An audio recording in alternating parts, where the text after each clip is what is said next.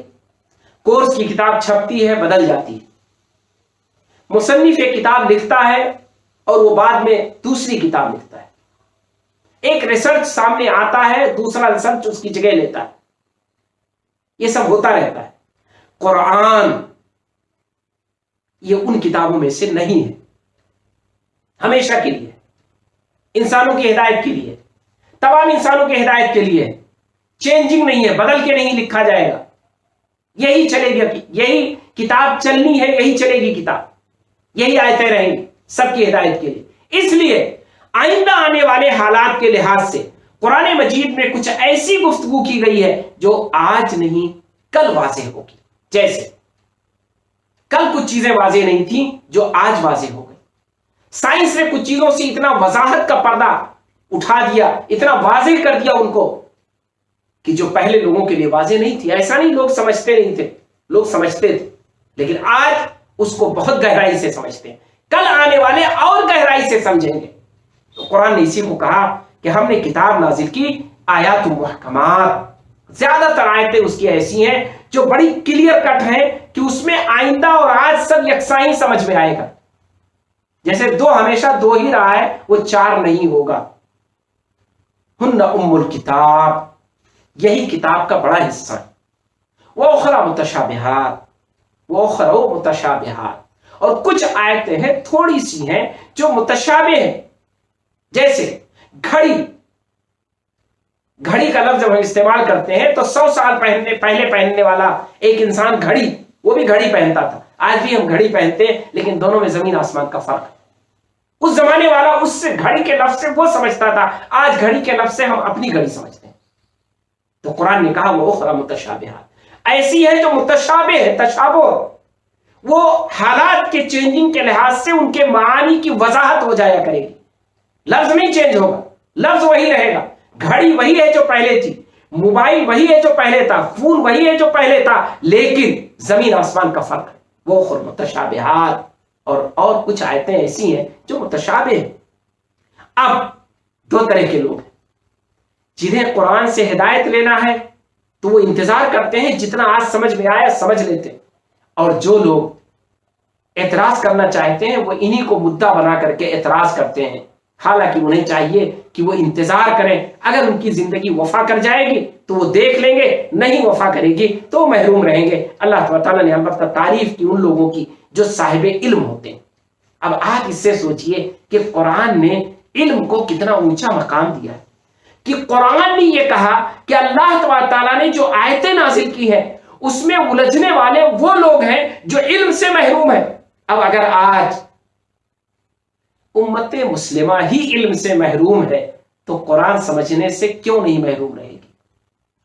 قرآن کو سمجھنے کے لیے علم چاہیے، اور امت مسلمہ نے علم سے اپنے کو دور کر لیا ہے، اس لیے قرآن بھی سمجھنے سے امت مسلمہ آج قاصر ہے، کمزور ہے، گرچہ قرآن ہے اسی کے پاس، قرآن اسی کی ملکیت ہے، قرآن اسی کی امانت ہے، اسی کے پاس امانت ہے، قرآن اسی کی چیز ہے۔ دنیا سمجھتی ہے قرآن مسلمانوں کی ہے، لیکن مسلمان چونکہ علم سے دور ہے اس لیے وہ راسخ فی العلم نہیں ہے، اس لیے قرآن کو بھی سمجھنے میں کمزور ہے اور قاصر ہے اور محروم ہے۔ اللہ تعالیٰ سے دعا ہے کہ ہمیں راسخ فی العلم بنائے، اس امت مسلمہ کو علم دوست بنائے، علم میں طاقتور بنائے، تاکہ یہ اپنے قرآن کو سمجھ سکے، اللہ کی اس کتاب کو سمجھ سکے۔